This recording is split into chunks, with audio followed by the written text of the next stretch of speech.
Dr. Shivani, thank you so much for joining me on the Emotional Leads podcast today. Thank you for having me. I'm excited to talk about Ayurveda today because I have not had anyone on in a very, very long time to talk about it.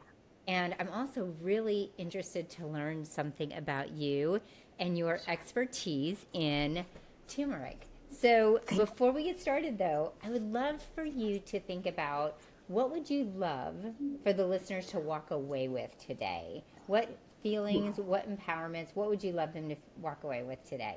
I would love them to walk away knowing that there's this ancient system of health, healing, and medicine that has so many beautiful pieces to it. And even just pulling a few nuggets from it can completely transform our health, our vibrancy, our energy, and thus our life. Ayurveda has done that for me. And bringing in some of its self-care rituals and practices can be pretty profound for our health. Oh, I'm excited about that. When I think of you and I look at the things that you have posted and shared, we obviously want to get into Ayurveda. We'll go into a deep dive on that. But I would love to know, how did you decide to focus on Ayurveda, but also really get into inflammation, because that's also another big discussion. Absolutely. So I grew up living in two worlds. In the United States, I'd grow up, and whenever I got sick, we'd go to the doctor, get a prescription, take those antibiotics, get better, and move forward. And when I went to India every summer to hang out with my cousins and my grandparents, when I got sick, my grandma would just open up the spice cabinet, mix up some spices, mix up a tea, give them to me or a tincture, and I'd be fine. And I kept thinking, who's right? Like, this is so weird. I'm treated in two different ways in two different countries and both work. And so fast forward to college, I had been sick 100 times, taken 100 course of antibiotics, and I finally got so sick. And I was in India and I looked at my parents and I said, you know what? This is not working. Like, whatever we're doing, I still have a weak constitution. Like, I'm always sick. Something is wrong. But we're in this land of yoga and Ayurveda. Could we go look at this? And could we go see if it helps me? Because I need something new, something different. And so we did go to these big detox centers, and I really found, like, this works. We're talking about root causes. We're talking about gut health. We're talking about immune building. This is amazing, and I felt amazing. And I thought, okay, how am I going to take this wisdom and make it simple so in the West we're going to use it? And during that time also, growing up, I saw my entire family struggle with diabetes, heart disease, heart attack, stroke, Alzheimer's. And I thought, what is the root cause of all this disease? Like, why is this my future and my genetics in front of me? And that's when I researched and understood the root causes of diabetes. It's inflammation, it's our own obesity, it's our own lack of exercise, it's stress, it's a lifestyle disease. And I thought, okay, so why don't we all just win at inflammation then? We would win at a lot of these problems that I see my family struggle with. And so that became the focus of my entire career, in a sense, or my studies. I did my master's in Ayurvedic sciences. In the coursework, I fell in love with the herbs and spices, and I ended up doing my PhD on turmeric. And then I've just been so passionate about teaching everyone, hey, turmeric is one solution, and let me show you all the lifestyle ways to also win at inflammation. Well, that's so great for this conversation today. So, listeners, you're in for a treat. And I'm also extremely impressed that you have a PhD in turmeric. That's impressive. Can we start with, we definitely want to get into Ayurveda, but can we start with inflammation, just for our listeners to truly understand? Because we hear that word a lot, but I don't think we directly relate it to ourselves, our behavior, our lifestyle. We just hear the words diabetes, heart disease, all these things, and it never goes back to what's right before it. No, it's very true. So inflammation is a good and a bad thing. When you have acute inflammation, that's when we hurt ourselves. You knock your elbow or something, and your body says, you know what, I'm going to send some healing immune cells here to get us all better. That's an inflammatory response by the system. Anything bad that happens, the body's going to send a response. The problem is, in modern day times, most of us are living with our buckets kind of full. We are stressed. We have sometimes a very sedentary lifestyle. Sometimes we're eating a lot of foods that may be inflammatory to us. So top inflammatory foods could include things like sugar, dairy, gluten, alcohol, maybe red meat for some if it's hard to digest for you. And so it's really important to look at what are those inflammatory foods. And then when we look at what else is inflaming us, it's any foreign thing that comes at us. And the body's like, I don't know what to do with that. So viruses, bacteria, environmental toxins, even frying or grilling our food sometimes, like we're cooking our food in a bad way, seed oils, anytime the body is out of balance. And so what Ayurveda says is, look, inflammation, it's going to exist. But that chronic, low-grade, persistent inflammation, the fire within us, when that fire meets lymphatic stagnation, because oftentimes we're not very detoxed, especially nowadays, that's the perfect storm. That's when disease takes hold and our body doesn't have the reserves to fight it. We're on fire. It's like if you were on fire, there's only one priority. It's to put out all fires at once. And then we wonder why nowadays we're struggling with so much autoimmunity, leaky gut, all these issues. These are all the confluence of our body not having the right tools, the right nutrition, the right support on board. And so what most people don't realize is as we're aging, most of our complaints are brain fog, tired, bloating, food doesn't suit us anymore, achy joints, stiffness in the morning, all of these types of complaints, frequent headaches. And when I look at my friends and they make these complaints, I'm like, guys, that's not aging. You're not just aging and, oh, that sucks and that's how it is now. This is inflammation meets aging, and it's called inflammaging. Inflammaging is actually the problem. And so if you don't understand inflammaging, all of a sudden you're going to have these moments where you keep thinking this is your new life. And it's not your new life. You have total control and sovereignty. You can reduce inflammation in your life every single day. Put out the fire so your body can operate properly. I like that you do the analogy with the fire. I think that really makes so much sense. And inflammation, I love that. I love that term. Thank you. So let's switch over and then we'll combine this conversation. Can you explain in simple terms for the listeners, what is Ayurveda? So Ayurveda is a 5,000-year-old science. Ayurveda means the science of life. And it's a system of medicine, health, and healing from India that's over 5,000 years old. And so in this system, the goal is really to show us how to bring body, mind, and spirit into alignment. And we do that by showing people what their elemental constitution is. I call that elemental design. Then we show everyone their gut health is the center of all health. So I teach 6 main pillars out of Ayurveda. Gut health is your digestive fire. That's where you're going to process, metabolize, and absorb everything from what you're eating, mentally, emotionally, and physically. But we normally talk about the physical and gut health and the importance of it. And isn't it cool that modern science talks about gut microbiome, gut-brain axis, and Ayurveda said your gut is your immune system, it's your mood, it's everything, it's your vitality. Then Ayurveda teaches about the circadian clock and how we all live by this circadian clock. And it's the center of all health if we can live in rhythm with nature as opposed to disharmony with nature. Then we teach about the self-care rhythms, that self-care tools and rituals you can use every day that are like a gentle detox and support a healthier body overall. Then I teach a lot about super spices because I think spices are just such powerful superfoods and we can use them as a tool. And then when we're complete with them, we're good because we can maintain on lifestyle alone. And then my final pillar that I teach is called mental inflammation. And the fact that oftentimes it's our stress and our chronic stress that we're under that is the problem that's keeping us inflamed because it's causing so much disruption in the system. That is great. So when you meet with people, do you have a quiz to figure out what their constitution is? Because I know back a long time ago when I went to Institute for Integrative Nutrition, we took a quiz on the doshas and I half remember what I was, but do you do that with your clients, your patients? Sorry, I muted. Yes, I absolutely do. So on my website at Dr. Shivani, I have a quiz and I renamed the doshas, which is the dosha quiz we normally take. I renamed it Elemental Design because I felt like Ayurveda is really trying to say that the 5 elements drive who we are, how we are physically, mentally, emotionally, and in how we react to the whole world. And so if we can understand which elements are our primaries, we'll understand how to design our lives around that. And so when you take the quiz, it'll say either you're Vata, Pitta, or Kapha. And that's your primary. Everyone has a primary and a secondary, or they could be balanced in all 3. And so I love for people to know it because then you understand like a lot more about yourself. A Vata person is going to have certain tendencies in food and behaviors, in how they think, how they do the world. Same thing with Pitta and same thing with Kapha. I love that. So I have a question for you about midlife women. Do you find that midlife women struggle when we look at the part of their design with rest, relaxation, being able to refresh themselves? Because I love that you're not just picking food and supplements, but there's also our lifestyle and our self-care. What are you finding mostly with midlife women? Wow. I'm finding with midlife women, we are in the struggle.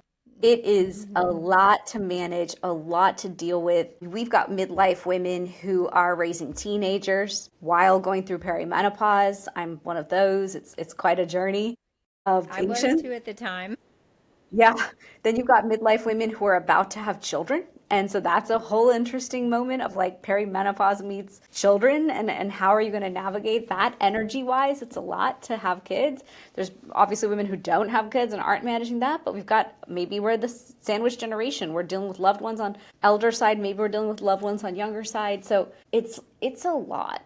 And I find that the sheer stress of it can be so daunting. That's why in my new book, I talked about mental inflammation, because I was trying to come up with a word that would help encapsulate the fact that if we don't learn how to compartmentalize that sheer level of stressors that might be self-created and might be like just part of our current life or current season, then we're going to be in this state of crazy chronic inflammation mentally that will translate to physical inflammation. And we know that's true because nowadays we're talking a lot more about the nervous system and the vagus nerve and are we in sympathetic, are we in parasympathetic? But I do think that as we're crossing through midlife and beyond into the menopausal years, there's this lack of resilience that happens. The body's losing its resilience. Our cellular health is declining no matter what we are trying to do. It's like an inevitable fact of this decline. And so where can you truly invest in your health in strategic ways to have the level of energy and joy and vibrancy and resilience that you need to have to deal with life as its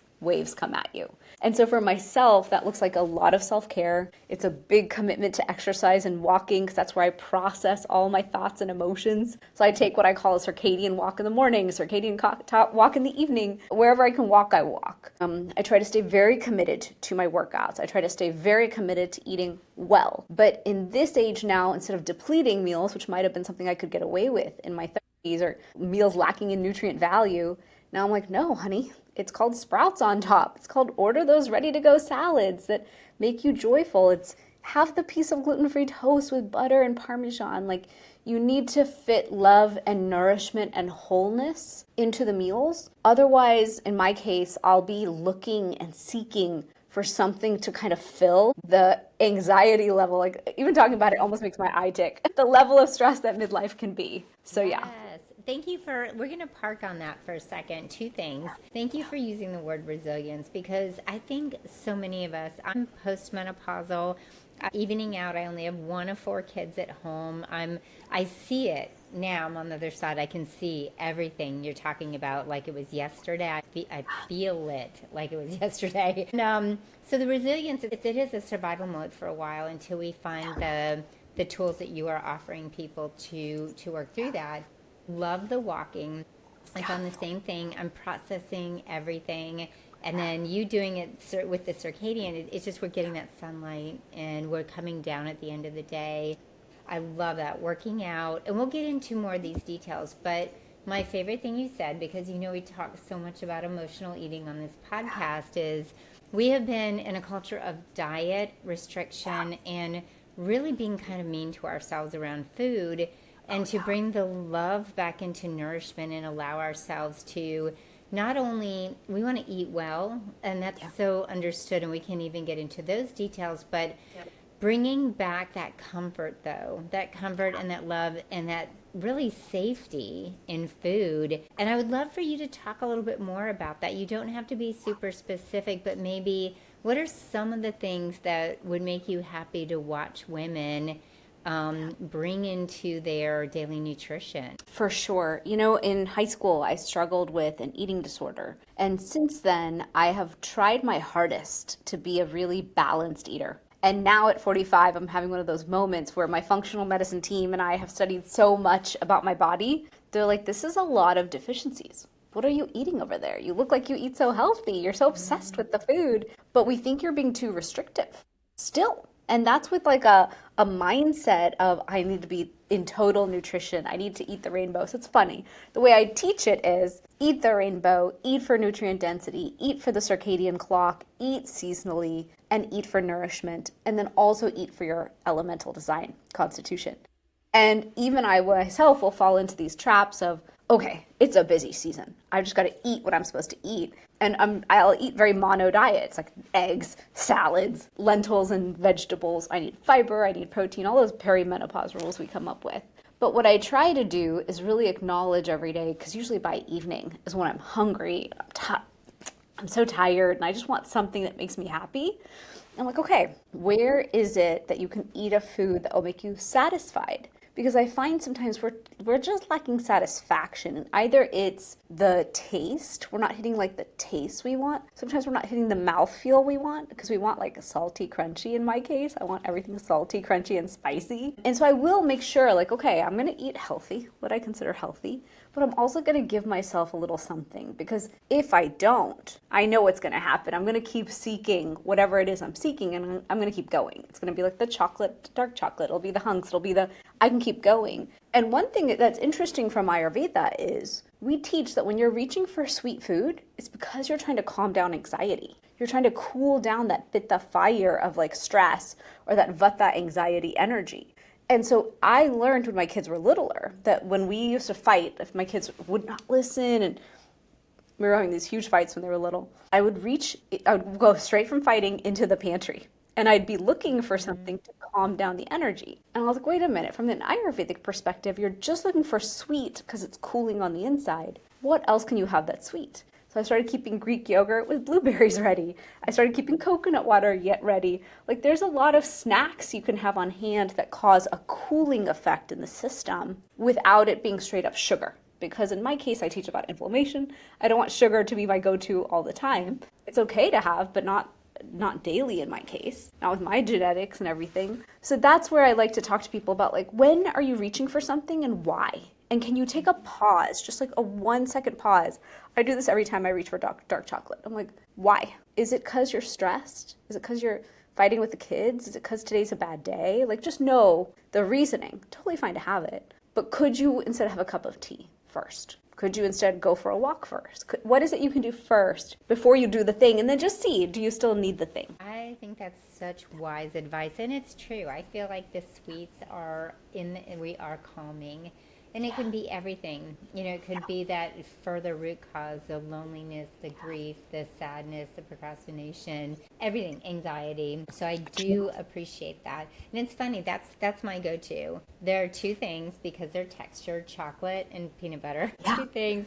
And I can pinpoint now when it's an overload that I'm doing it, because we also know mindful eating is so important, even if you're going to have it. But you said that about the satisfaction. Dr. Shivani, you were hitting on so many good things. Sometimes we do eat what we think is the right food. I'm putting that in here, what's good food. And we're not satisfying everything in our taste buds. I have clients who say, I just can't eat any more salad. I'm like, okay. They say, I want warm food.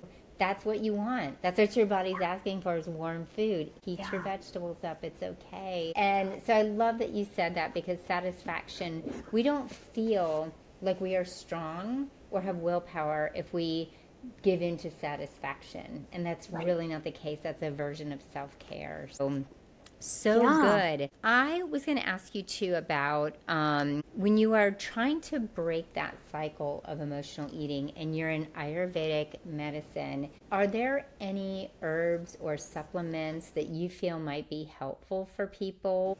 Because one of the things that we're running into is so many women, I'm not making a judgment when I say this, I'm just sharing. Many of the clients who've come to me are working on their habits because they've turned to the GLP-1.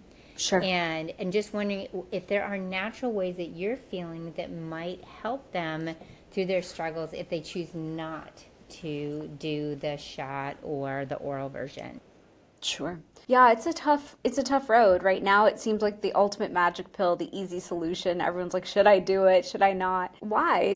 Weight loss or metabolic weight management, metabolic health, all of this gets a little harder when we're going into our midlife and beyond. And that's normal. Like I mentioned, cellular decline is going to happen. I did a talk a couple years ago on turmeric at a longevity conference. And when I sat in the research, I was like, wait a minute, you're really saying all the cells decline? I wasn't believing that to be true, but science shows like that will happen. And so how do we kind of prop ourselves up and feel and look the way we want to during that journey? So turmeric has a positive effect on GLP-1. So it is a supportive tool in that. I did that research. It's interesting, in Ayurveda, we have these adaptogens. We have tulsi, we have shatavari, we have ashwagandha, super famous adaptogen out of Ayurveda. And each one actually plays a beautiful role in supporting women's health, supporting our hormone health, supporting our reproductive organs, calming the nervous system down, which in turn will help us on our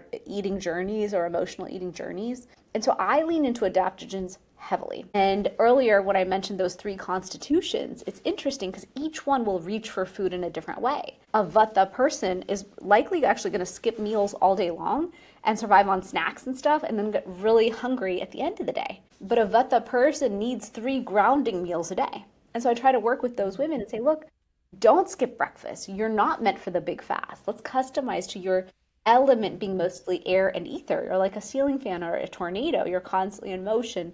So the job is actually to ground you and support you. And for them, warming spices are really beneficial. So cumin, ginger, anything that has a warming effect, root vegetables, like you said, cooked vegetables, as opposed to the cold salads, which we think of as healthy, but that's not good for the vata crew. I'm laughing because you literally just described me. Yeah. When you said that, yes. Yeah, vata people run through the day. They're like, I had coffee, I had green juice, I had some like hummus and celery. I'm like, how do you guys live like that? If I don't eat a meal. Yes. But Yeah. unless I'm emotionally eating, which is a Yeah. whole nother, the opposite side, I have to, and this has not always been this way, it's postmenopausal, but it is, it's that busyness and coffee and, okay, so I didn't mean to interrupt you, but I was That's okay. laughing because I feel like I overlap too with pitta, Sure. so yeah. Sure. So that's like the more vata person. When you take the quiz, you'll know if you're primarily vata. If you're pitta, fiery personality, all about the fire energy. A pitta is a voracious appetite. We are all fire, all Agni. That means we have the strongest digestive fire. I'm a pitta. We can eat breakfast, lunch, dinner, and a snack. Like lunch to dinner is too big a gap to stay happy. So I eat 4 meals a day, 3 meals and a snack. And I have to watch it because if left unattended, I'll just keep eating. And so pitta people have this big appetite, but they also have a tendency towards inflammation. You have to watch out a little for that total sugar, and you have to watch out if you're reaching for sugar all day to cool yourself down. So it's like, where are the healthier cool down tools? It's the summer fruit, watermelon, cucumber. Cooling spices are spices like coriander, mint, which will cool your jets down. And then you look over at kapha. Kapha is that solid, curly hair, curly, oily hair, oily skin, bigger boned, much stronger type. Kapha is earth and water. And so kapha people actually have a more slow metabolism, slower digestion. And so they are the ones who shouldn't eat that cold raw food at all that we're told is so healthy. They should be eating cooked meals, smaller meals. They can actually hold the bigger intermittent fast. They have a tendency towards feeling depression or feeling low. They are the caretaker who lovingly feeds everyone around them.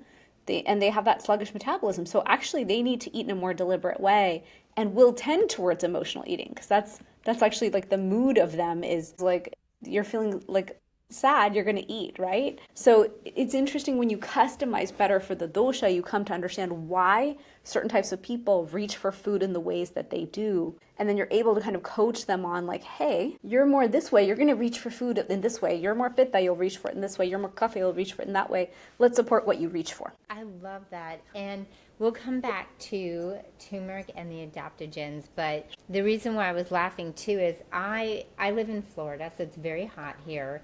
Yeah. And people do not understand why I can have things like chili or soup all year round. It's Yeah. just, I love that, even for lunch in the middle of the day. And I am always in the air conditioning, wanting my warm food. So I love that. And I will go back and take the quiz, though, because I'd love to know if anything has changed in me over the Sure. years. But I want to come back. The turmeric, there are so many benefits, and you have studied it so extensively. Again, I'm just so impressed, a PhD in turmeric. I would love for you to just share, give us a few minutes of all the things that you love about turmeric. For sure. So turmeric, I love it mainly because it's anti-inflammatory, antioxidant, antiviral, antibacterial, antifungal. Those are like my top 5 reasons. As a girl who always needed an immune system that's defended, that antiviral, antibacterial piece is a big deal to me. And then after that, I love that it's so gut supportive. So it's gut healing while keeping the good gut bacteria that we need and getting rid of a lot of the bad. It kills off zombie cells. So the zombie cells form as we're getting older. There's these zombie cells that exist that just run into other things and cause damage and create more zombie cells. And turmeric is like this ultimate janitor. It just goes in there and goes, you know what? All of you guys don't belong. I'm getting rid of you. It does that to malignant cells. It causes cell apoptosis, cells that are meant to die. It's like, you can go now. You don't need to be here. It's anti-parasitic, anti-H. pylori, anti-candida. So it's like a very beautiful plant that Mother Nature created as this ultimate janitor to clean house, get rid of the bad, and leave the good. And as someone who took way too many antibiotics, all I did was take everything, good and bad, out of me all the time. And so to find a plant now from Mother Nature that does this so well is exciting. And then what I also love is it's so supportive for joint pain. So when we age, we're going to complain about that aches, the stiffness, the less mobility that we have. The fact that turmeric can get in there and keep us pain-free, supported, deal with that chronic low-grade persistent inflammation. To me, it's such a powerful tool in the toolkit to keep us healthy. And it's a powerful anti-aging tool as well. So it increases GLP-1, can function kind of like a metformin, helps with insulin resistance, helps with women's health issues. So around perimenopause, menopause, all those issues. I really think it's our inflammatory burden that we walk in with that's a big culprit into why we become so symptomatic. And then finally, it helps with neuroinflammation, which to me is a really big deal as I'm aging. Yes, I think inflammation in the brain is also another scary thing that we didn't really have a lot of knowledge of. And thank you, first of all, for listing all those benefits. Those are amazing benefits. Before we talk about the brain, what is your favorite way to take turmeric? Are you thinking capsules or ground? Like, what is your favorite way? So in ancient Ayurveda, we actually never took fresh turmeric. And I know a lot of people are doing turmeric shots, ginger shots, all of that. That's fine if your constitution can tolerate it. It's too hot and burning for a pitta to do. Maybe the vatas can tolerate it, maybe the kaphas can. And some people say they do feel some benefits from it. But that raw form, when you dry it into the spice turmeric and buy it at the grocery store, that spice has a lot of benefits. Turmeric powder, that's kitchen culinary turmeric, is good for you. But make sure when you cook with it, you have black pepper or a healthy fat. Don't make it like a skinny latte, no fat, or things like that. You're completely skipping over the benefits of the turmeric. And then what I like to explain to people is out of the entire turmeric plant, only 3% of it is the curcuminoids. And that 3 to 5% of curcuminoids we know is the most effective at reducing inflammation. And so it's hard to get enough turmeric powder in your diet. You'd have to eat a mason jar's worth every week to get what's in the supplement form. And no one's eating turmeric powder at that level. And so the veggie cap supplement will put in 1,000 per pill. It'll have 500 milligrams of curcumin with 4 milligrams of black pepper extract to increase the absorption. And it's built, normally turmeric supplements are built to really make that significant impact. But there's a lot of variability in supplement quality. So when I finished my PhD, people said, okay, well, you love turmeric. Which one should I take? And I was like, I don't know whose is good. I don't know how anyone makes theirs. And they were like, well, you should make your own. And I was like, okay, well, I'm only making one if I can prove to all of orthopedics that turmeric really works and they don't ever have to give me other stuff and we could all switch to turmeric. And so that's what I built about 10 years ago, was a turmeric supplement. Oh, that's fantastic. And will you be able to give me a link for that so that I For can sure. put it in the show notes? Yes, I want to make sure people have that. I think that turmeric, it sounds like definitely a superfood. I'm glad you said we could take it in the supplement form because my husband got a little tired of me sprinkling it on chicken, on eggs. I was putting it in everything. Yeah. Because I didn't know any better. I love it. I have a question for you about thinking about menopause. How do women who are declining, of course, in the estrogen, progesterone, we're going through that whole stage, how do hormones fit in with your working with women and Ayurveda? Is there room for both of those? Absolutely. So in Ayurveda, what we say is The more we're in alignment with nature, the more we're working on our circadian rhythm, circadian clock, and sleep, the more we focus on Agni, digestive fire, the more we do those daily self-care rituals to detox the system gently and take the right super spices for support. So the beautiful adaptogens that will cool and calm down the system, and then the turmeric, which will cool down the fires of inflammation, then all of a sudden we have a system that's operating better. So that transition to menopause is actually meant to be graceful and flow naturally and easily. I think the reason it's so challenging is we're literally running at perimenopause and then menopause like a freight train. And so I've had that experience too, where I called my doctors and I was like, hey guys, something's wrong. This is hard. And they're like, well, Shivani, you're working at like X you ever have. Your kids are older now, so you're just working more and more and more. What do you expect? Let's bring back balance. So do we have progesterone tablets and things like that inside of Ayurveda? No. But what we teach is how to build such a beautiful foundational lifestyle, how to win at inflammation, circadian, and gut health. And we know gut health is a big piece of our hormone health. And so thus, when you bring that whole package together, I find working with functional medicine, working with bioidentical hormone therapy, all those things are awesome. But we also need to do the lifestyle piece. That's what's going to hold the results. We can't just rely on those medications or those hormone replacements that are wonderful. I love them. I utilize them. That's a piece of my puzzle, a piece of my toolkit now. And you put it as an adjunct alongside lifestyle, and now you've got a winning situation. That's great. I'm glad to hear that. I agree. I love my hormones, but the funny thing is I get tested all the time. I love that stuff. And the reason why I know when my gut is really out of whack is when I'm not absorbing and my levels don't stay at the level we need for me to be a nice, normal human being. So I love that you have combined both. But yes, we have to do the lifestyle piece. Really, we have to get a grip on that first because the hormones are not a Band-Aid for all of it. Oh, I tried that. It didn't work. Yes, I was like, why can't your stuff just work as it is? I got stuff to do. Yeah, I'm there too. I'm like, hey. And they're like, no, see the stool test. Stool test means we've got work to do, as always. Funny you said that. That has come up on my podcast so many times. And I highly recommend people doing the stool test because for so many reasons, we don't know what's going on with the bacteria. I ended up having a parasite because it took me a very long time to figure out what was going on with my gut issues. So I'm so glad you brought that up too, because I have really been recommending it so many times to people. And I have nothing wrong with my conventional doctors. I love them dearly. They're there for a reason, for different things. But I continually find my clients being pushed in the same direction of looking only at a colonoscopy as opposed to the stool test. So that's why I always bring it up. There's another option. Doesn't mean it's an or. Let's do both. Let's just check it out. For sure. But I definitely want to talk too, because I want to make sure I honor your time today. Brain health. Let's talk about inflammation in the brain.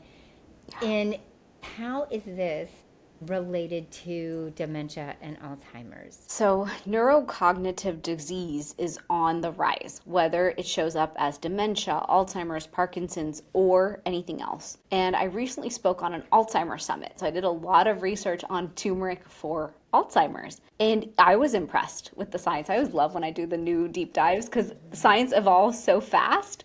And so like when I did my PhD, there were 10,000 scientific studies in PubMed, and now there's over 17,000. So it's so cool what we're discovering. But turmeric has an impact on neuroinflammation, which is a big deal, on neurogenesis, which means it can cause new neurons to form. So when we're talking about neuroplasticity and we're saying, oh, like we stop losing the connections in our brain, we don't create new neurons or new brain cells, we just lose them over time. Actually, there are things that can increase those neurons and increase that connectivity in the brain. We know that turmeric has that powerful effect. So I found that so exciting and so hopeful because I have met many people struggling with neurocognitive decline, dementia, and these things. We know it's more prevalent in women than in men, which is really frustrating that women do all this work, take care of all our loved ones, living our whole lives, and then boom, we forget it all.